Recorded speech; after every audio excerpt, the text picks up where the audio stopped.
Olá, primeiro ano! Tudo bem com vocês? Novamente, professor Márcio Augusto, para mais uma aula de geografia. Agora, a segunda aula do segundo bimestre. Vamos abordar os fenômenos atmosféricos simples. Sim, porque existem fenômenos mais complexos, mas a gente não vai entrar nisso agora, tá?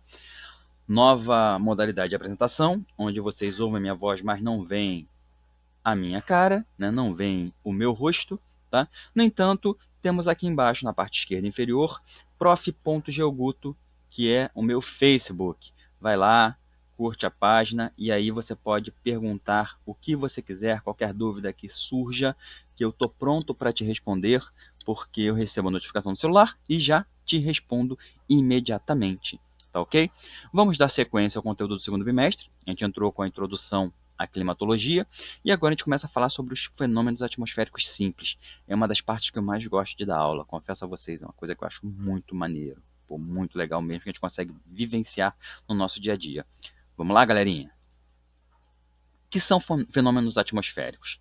São processos naturais que acontecem na camada da atmosfera terrestre, são chamados fenômenos atmosféricos e estão relacionados às dinâmicas de temperatura do ar e da pressão atmosférica. Eles envolvem o vento, a umidade, a formação de nuvens e as precipitações. Nossa, Guto, o que é precipitação? Precipitar é cair, tá? Sempre que você ouvir a palavra precipitar, significa que caiu, né? Ah, fulana se precipitou, né? Porque não deu certo. Se não deu certo, ela tomou um tombo, ela não alcançou seu objetivo, então ela caiu na asneira de fazer aquilo. Foi uma precipitação. Por isso é que tem um precipício. Precipício é aquele lugar da onde você pode cair, tá? Então, precipitar é cair, tá? Iremos aqui estudar alguns deles, que são os mais simples de serem explicados e vivenciados aqui no território brasileiro. O primeiro deles é a geada. Tá?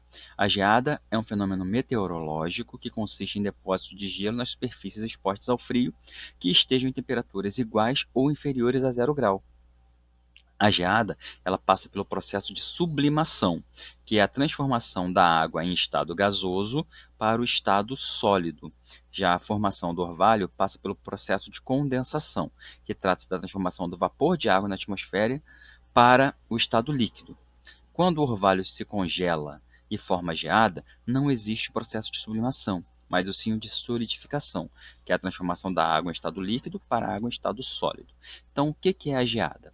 A geada é quando você está, por exemplo, num campo, num gramado, né? E durante a noite há aquela precipitação do que a gente chama de sereno, tá? O sereno, a gente não vai mais falar de sereno, a gente vai falar, então, o nome de orvalho. Orvalho é o sereno. Então, quando o sereno ele está muito leve, a umidade do ar está muito grande, né? E então ela congela porque o tempo está frio, ele cai como se fosse pequenas floquinhos de gelo, né?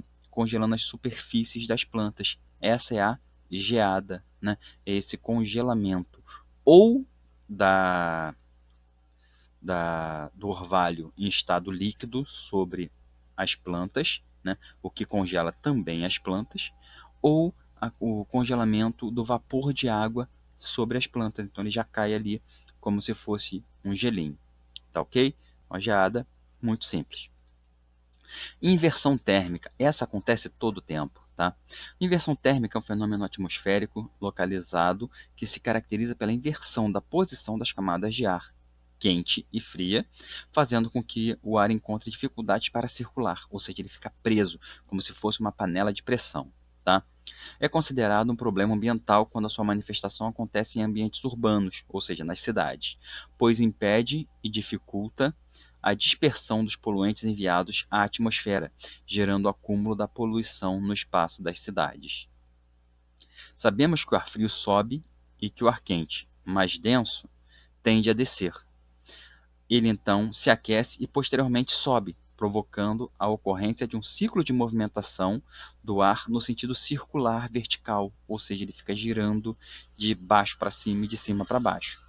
O problema é que em dias mais frios, a superfície não consegue aquecer completamente o ar ao seu redor e por isso ele fica estacionado e não se movimenta, o que impede a circulação atmosférica local, tá? O que é isso? Isso aí é quando a gente chama de, muitas vezes, de neblina, né? Você acorda de manhã, aqui embaixo tá frio, né? Lá em cima tá quente, e aí a gente tem que esperar o ar aqui embaixo aquecer para poder fazer com que ele consiga se dispersar, tá? A gente vai ver isso na imagem aqui, tá? A gente tem aqui, ó, fluxo normal, né? Ar quente, ar frio, ar mais frio ainda, ou seja, o ar quente ele vai subindo e vai esfriando, tá? Na inversão térmica, aqui em cima está frio, no meio está quente e aqui está mais frio ainda, né? Mais frio do que aqui no meio. Então esse ar frio ele não consegue subir para se esquentar. Então como é que resolve isso? Que a gente fala, né? Neblina que baixa, sol que racha, né? O sol ele joga então a sua temperatura para cá, aquece esse ar aqui, né? Que consequentemente vai também aquecer esse ar aqui, porque ao passar do dia o Sol vai esquentando mais e mais, e quando por fim ele esquenta essa última camada, tudo isso aqui consegue dissipar. O grande problema da inversão térmica é que esse ar frio aqui de baixo, quando ele fica preso também com as partículas de poluição. E aí a galera que tem problema pulmonar, asma, rinite, as ites aí da vida, né, tem então crise, né, e fica com problema respiratório, tá ok? Precipitação atmosférica. Precipitações atmosféricas surgem quando o ar atmosférico está saturado, ou seja, cheio de vapor de água e não consegue absorver mais vapor. Temos então as precipitações na forma de neve, granizo e chuva. Lembra que eu falei lá no outro slide que precipitar é cair? Então, precipitação é tudo aquilo que cai naturalmente do céu, né? É a água que cai naturalmente do céu. Ela cai de três formas, né? Neve, granizo e chuva. Neve é o nome dado aos cristais de gelo que se formam quando o vapor de água nas nuvens congela. Ele é produzido quando a temperatura é muito baixa e, em certas ocasiões, os cristais de gelo se unem em flocos e, quando aumentam de tamanho e peso, eles caem até a superfície. Ou seja, a neve é o vapor d'água congelado. O vapor d'água se congela, então, e se precipita, né, que é a neve. Ok? Granizo. Atenção, granizo é pedra de gelo, é chuva de granizo. Granizo é gelo, não é granito. Granito é rocha. A gente está falando de granizo, com Z. Zazezizozu. Granizo. Conhecido como chuva de pedra, é o resultado da precipitação de gotas de água que, ao atravessarem uma camada muito fria de ar, solidificam-se e caem na forma sólida, ou seja, na forma de pedras de gelo, tá? Por fim, a chuva tradicional, a chuva propriamente dita, é a queda de gotas de água da atmosfera à superfície, ou seja, é a chuva normal, é a água que cai do céu, tá? Ocorre quando inúmeras gotículas de água se juntam, formando nuvens. Quando as nuvens tornam-se mais pesadas, elas caem porque não conseguem mais se manter flutuando no ar. Existem três tipos de chuva, que nós veremos depois do próximo slide, tá? Eu vou explicar para vocês os tipos de chuva e o que cada uma delas faz. Então nós temos aqui, ó, três tipos de precipitação. Temos a chuva, que é a água que cai em forma líquida. Temos a neve, né? A água cai em forma de cristais de gelo, tá? E temos então o granizo, com Z, lembra? A água começa a cair como líquida, mas congela no meio do caminho e cai como bolas de gelo, bolas ou pedras de gelo, tá ok? Esses três tipos de precipitação são importantes vocês decorarem, tá? Assim como os três tipos de chuva que veremos a seguir. São os três tipos de chuva existentes: frontal, convectiva e orográfica. Chuva frontal é quando duas massas de ar, uma quente e uma fria, se chocam, tá? A água se condensa e cai sobre a forma líquida. Chuva frontal é a chuva que a gente chama de chuva de frente fria, tá? A chuva frontal, ela é fina e dura às vezes 2, 3 dias. É aquela chuvinha fina, aquela chuvinha chata, tá? permanece 2, 3 dias naquela chuvinha muquirana, né? Que, pô, isso aí é a chuva frontal. É a chuva frontal que se chama porque é um encontro de massas de ar. É uma chuva de frente, né? A gente chamava de frente fria, né? Se eu perguntar para vocês que tipo de chuva a frente fria provoca, é a chuva frontal, ok? Chuvas convectivas, ou seja, chuva de convecção, é a chuva que a gente chama de panela de pressão, tá? Quando a massa de ar quente ela se eleva até as camadas mais frias da atmosfera, ou seja, a massa de ar quente carregada de vapor d'água sobe para as camadas mais elevadas e frias, a água no estado gasoso sofre uma condensação muito rápida, né? Ou seja, o vapor d'água ele vira líquido muito rápido, tá? E cai então na forma líquida. A chuva convectiva é a que a gente chama de chuva de verão, também conhecida como toró, pé d'água, entendeu? É a chuva convectiva, tá ok? Então, se eu te perguntar qual é o tipo de chuva que mais ocorre no verão, chuva convectiva. Não é para colocar pé d'água, toró, temporal, nem chuva de verão, não, tá? É chuva convectiva. Por fim, temos então a chuva orográfica, que são as chuvas que sofrem influência do relevo, né? Ocorrem quando o encontro dos ventos quentes e úmidos com áreas de relevo elevada, como montanhas. Por exemplo, é muito comum a gente encontrar a chuva orográfica na Serra de Petrópolis.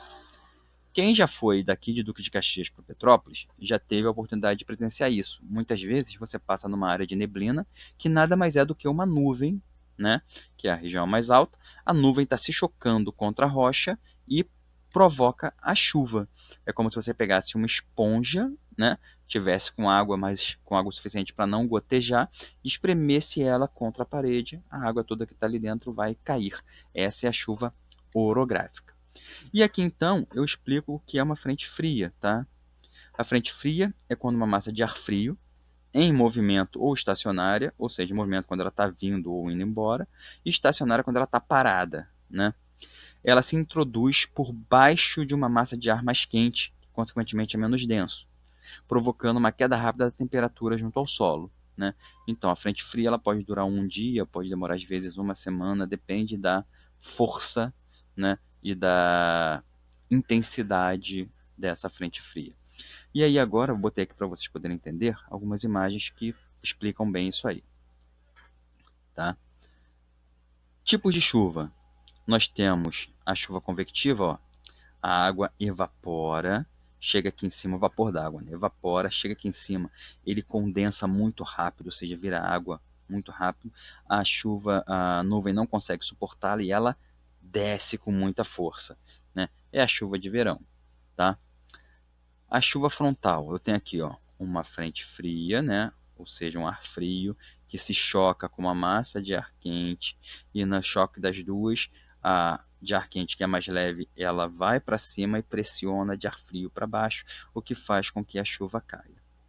A chuva convectiva, que é a chuva orográfica ou chuva de relevo, é aquela em que a nuvem vem, encontra uma barreira física, né, uma barreira de relevo, normalmente uma montanha, e que faz com que ela solte toda a chuva que está presa dentro dela. Tá? Então essa é a chuva orográfica. E aqui é uma explicação de como é que funciona a frente fria. Né? Eu tenho um ar frio, que é mais denso do que o ar quente. Eu tenho um ar quente que se encontra com esse ar frio. O ar quente sobe, faz com que o ar frio desça, e da pressão desse ar quente com esse ar frio, a nuvem que está aqui no meio, ela libera a sua água. Ó, tudo a ver com o que está acontecendo aqui. Tá ok? Por hoje é só. Foi só o que eu planejei para vocês para hoje. Espero que todos vocês tenham entendido. Caso não tenham entendido, podem perguntar tanto lá no Classroom quanto na minha página do Facebook. Pode entrar lá e perguntar que eu vou receber a notificação do celular e vou responder para vocês. Tá ok? Espero que todos estejam muito bem. Tô com saudade de vocês. Espero que possamos nos rever em breve, assim que essa pandemia acabar, essa quarentena puder ser concluída. Se Deus quiser, com muito sucesso, para que a gente possa nos encontrar e possamos zoar juntos, né? Desejo a todos uma excelente semana, com muita saúde e bons estudos. Valeu, galerinha. Tchau, tchau. Um abraço.